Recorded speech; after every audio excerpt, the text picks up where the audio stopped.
Oh, so that was fun. All right, let me put this back on. Yay. All right, so I always start out with something a little cute, and this is very clean and fun. All right, I know. That's not gonna What happen. I tell you, I know. A new pastor was visiting the homes of his parishioners. At one house, it seemed obvious that someone was at home, but no answer came to his repeated knocks at the door.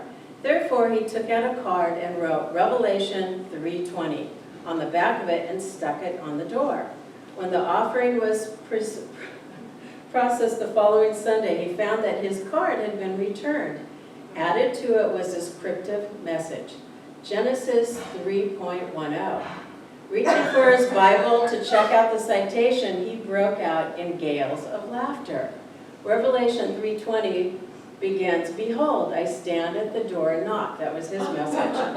Genesis 3:10 reads, I heard your voice in the garden and I was afraid, for I was naked.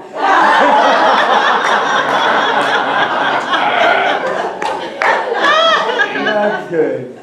That was good, right? That was good. Oh, yes. Okay. Well, it's interesting, you know, I always create these talk titles, and so this month we're focusing on community, because we have been focusing on expanding our community, but we're also focusing on praying for the world, which is the global community, all right? And so the talk title today is The Value of Spiritual Community, and there's several things that go along with that. One of them, I remember when I first got started, I was going through a really, really rough time. I was getting a divorce, and I was going through custody battles. This is years ago. And I wanted to seek a spiritual community or a home that would resonate with me. So I originally went to Unity in Pasadena, and I thought, well, they're sweet, but not for me. So anyway, I went from there, I went to another type of community, and it was called Landmark Education. And Landmark Education is more of a, I don't know, it's like, you know, in-your-face kind of... Yes. Well, it's more of a personal development. Okay, that's all I'm going to say. So it was really great. But I remember, I'll never forget the leader of the group of this particular session. And Heike says, you know, you need to go to Agape. I go, what is Agape? And I walked in there, and it was huge. And I thought, this place is nuts. They're too positive here. Okay? Because I was used to, you know, being at home alone. Anybody ever relate to that? And not having community, because my family was not into being in groups and that sort of thing. So as you grow, you learn to grow up that way, yes? And then as you do that, you know, you have to learn and grow and change a little bit as you move through your life. So I thought, oh, this is weird, but you know, it's kind of cool. They sing and they dance. They have got a choir. I like it. So anyway, I decided to go back a couple weeks later, because it was also a drive. I know people in Santa Barbara, oh, you're a turnpike? Wow. Okay, that's really a far drive from downtown. Are you kidding me? I used to go to Agape from La Crescenta to Culver City. Come on now, okay? Yeah. And that was 45 minutes to an hour. Then if you were in choir, you had to go down there a couple times a week. I was in my community, okay? So it was worth it, because the thing that happened for me, and I think for a lot of individuals, why we come into groups or communities or, you know, different organizations. Like I know whether it's AA, which is a fabulous, I call that a spiritual community as well, because it helps people to grow and expand, and it's personal development.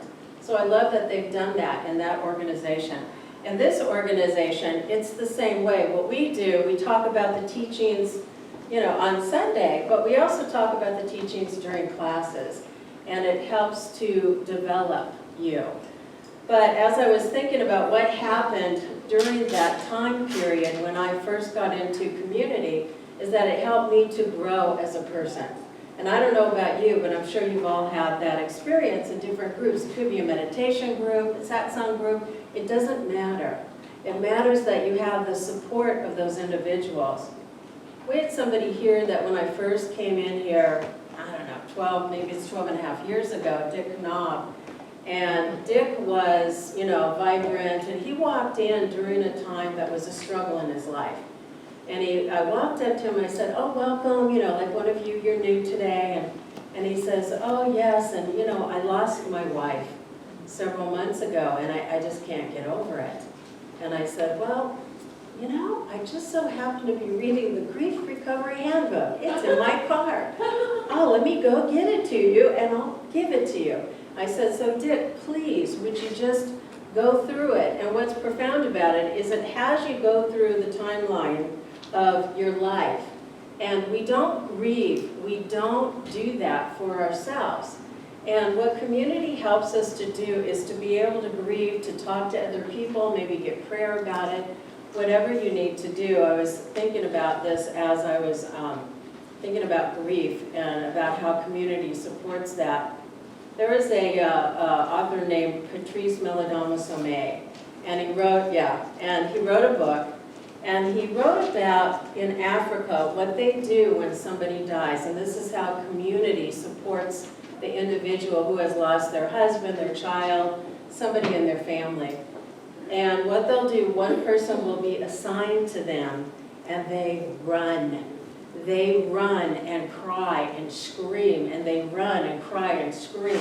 And they may do it for hours until they feel that they've been able to get that grief out of their body, until they feel that they can be with it. It's not that they're over it, but that they can physically let go and not hold it in their body.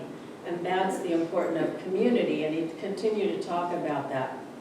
But here in our spiritual community, we have things like classes. We have, like I said, the prayer.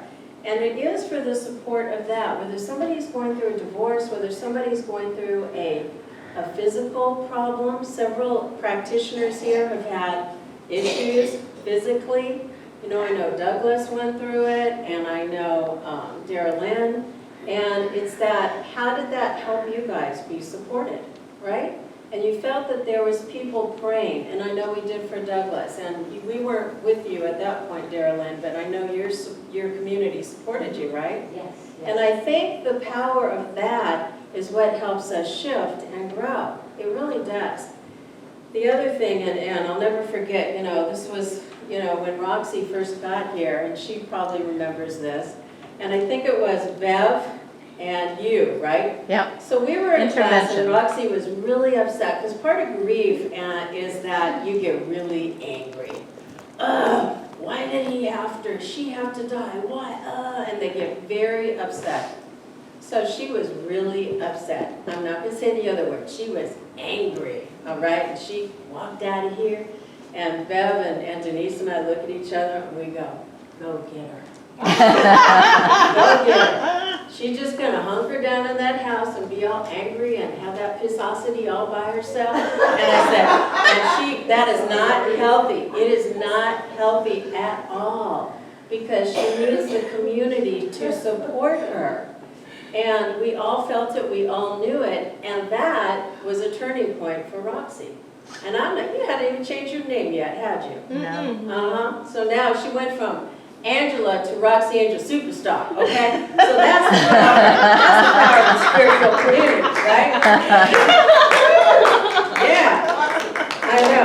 Well, and I remember this was back in the day, and he made his transition, Reverend Nirvana Gale, and he and I, we fought each other a lot, but that's all right. We loved each other.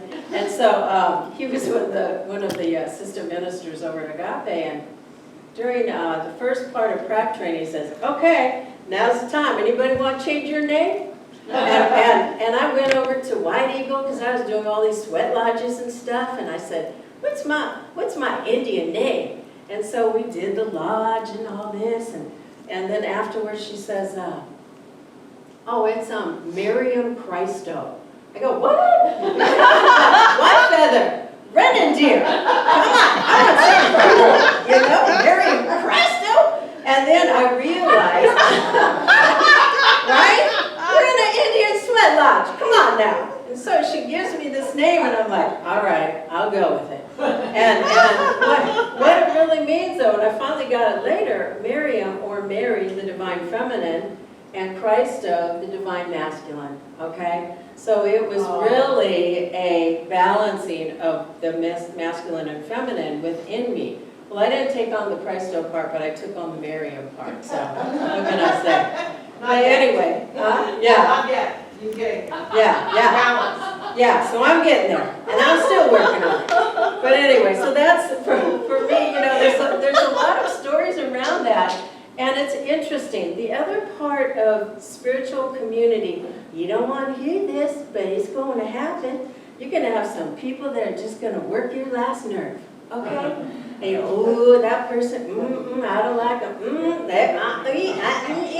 and then when And they might show up at church. oh, yeah, baby. And what it really is about, I was reading the 4 Agreements because I'm teaching that class after service today. Being impeccable with your word is about really not gossiping. It's about understanding you, and it's about giving yourself words of love and affirmation, okay? Because that's really what it is. So being in a spiritual community, you're going to get matched up to those people that are going to help you to grow. Yeah. And you're like, oh, I don't like that person. They're really, And then I go, okay, what are the qualities that they have? Oh, I bet it's something me I don't like. And when we start to do that deep inquiry, that's when we can shift and grow and move. So, community. Community is family, it's a tribe, it doesn't matter what it is. And I realized that Art and I will go and he'll take his whole family, the last one was 4 years ago. And I realized that there was a feeling of separation. Guess who caused it? Moi. And so I realized this time I said, we're going to change all that and we're going to shift it. And I was able to do that. What I mean by that is that I was open and I said to him, we're all like floating around in the pool, and I thought, oh, this is a good time. And I said, you know, I felt really uncomfortable last time we were together, but that was on me. So what I want to tell you is that I want to be part of this family.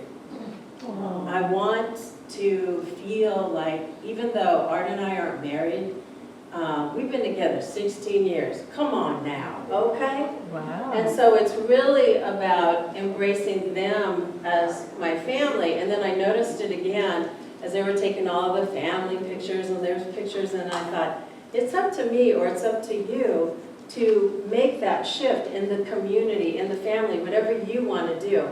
And I know for each of you, you probably have this experience, whether you're divorced or something going on, right? And it was interesting because we had that conversation about, no, really, it's okay. You're part of the family. But if I hadn't said that, there wouldn't be an opening for me to have that connection with them. Because I love kids. You can tell. I just love them. I got the grandma vibe, okay? So they come, and there were 4 of the grandkids there, and they're braiding the hair, playing with me, and Art says, well, why do they love you so much? And I go, because I'm with them.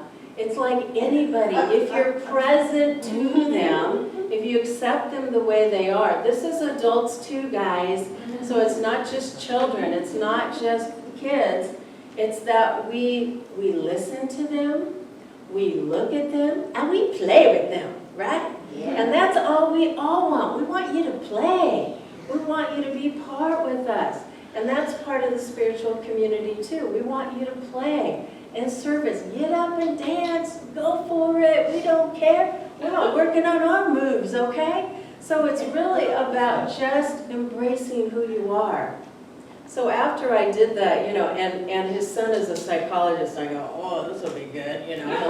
He'll say something, and then I just kept saying, it's my stuff, it's my stuff, it's my stuff. And I said, you know, so it's really up to me to make sure that Art includes me whenever he goes and sees the kids or whatever. But that's for all of us, and it's any group that you're in, okay? So don't stand back and be the little wallflower. Just go up and ask to be part of that group. Have them and just say it. And it's hard to be vulnerable. But part of being in a spiritual community is that we become vulnerable enough to trust that we're in a safe place. And if you need a prayer for that in order to mend your family, your tribe, your dance group, your AA group, I don't know what it is, but that's a spiritual community. And it's what's going to help you, okay? So what brings us together is that. And what we also have is a spiritual development here.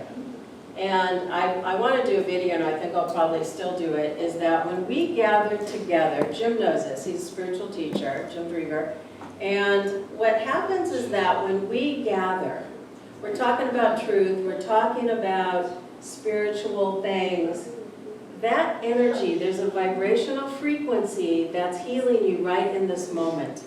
And it doesn't matter if you listen, it doesn't matter if you're fully present, it's still happening, everybody.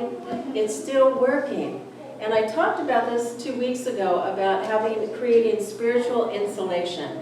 And what that means is that we are able to have some kind of I'm going to call it I love the Marvel comics, all right? So you get your superpower here. So what you do is get the superpower of not having the words of others hurt you. Not having the words of others change your mind about what you want to do and what you want to be. Because we've all had it happen, all right? And, in school particularly, everybody have a nasty old teacher that put you down? Okay, maybe you didn't, but I did. And it gave me this belief, this woman, I was brand new, we just had moved, and I went up and asked a question, and she said, well, that's just stupid.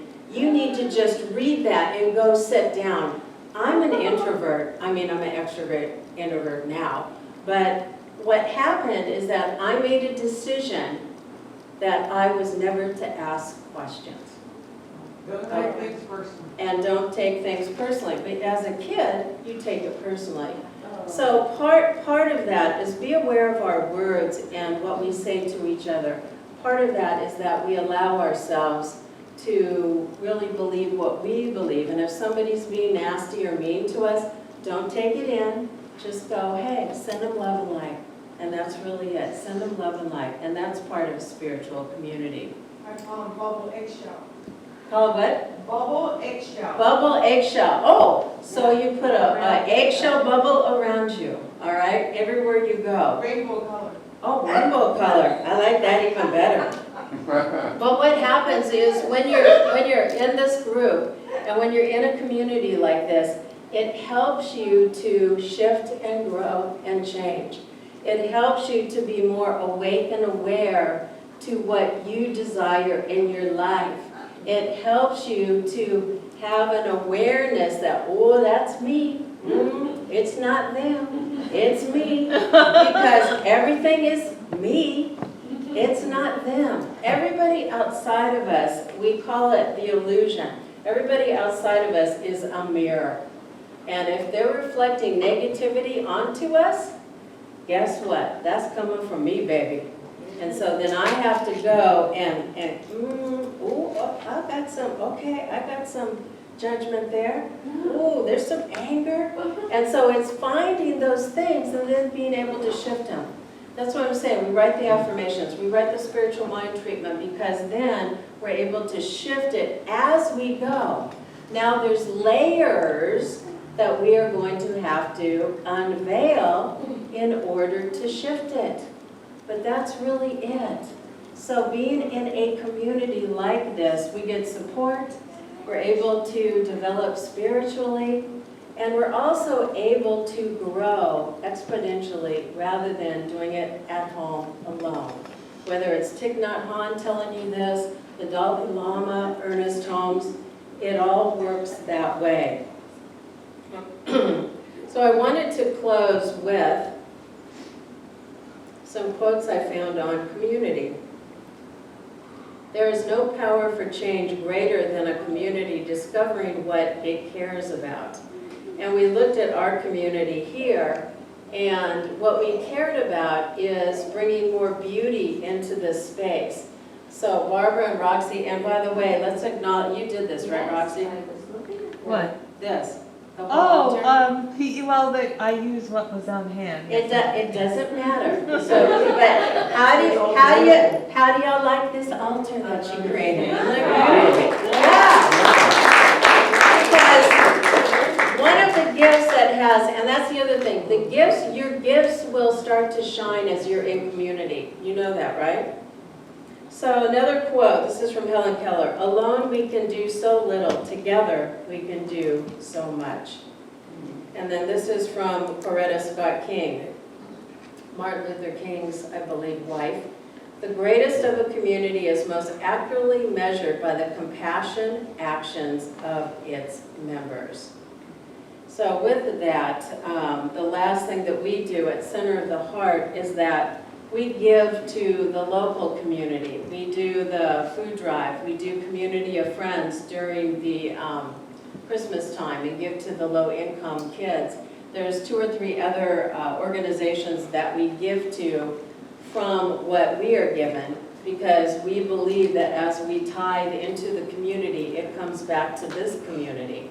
So what you give, it's being given to 4 or 5 other areas, so it expands that as well. So just be present to how does community affect you and how does it work in your groups, whether it's for your family, your friends, your dance group, your tribe. It doesn't matter what it is, it's all community. And how can each of us become a more vibrant, loving part and mesh that community together and bring more to that community than's ever done before. By us coming together in this community, we have changed this place, and it only took a month. And within that month, wow, it's incredible. So my beloveds, go out there, be awake and aware, see what's going on in your life, and just know to hold for the world and for your family, for your organizations, love and peace and joy, love and peace and joy. And when somebody's being a total nightmare, love and peace and joy, okay? And that's your mantra, all right? So peace and blessings, have a fabulous week.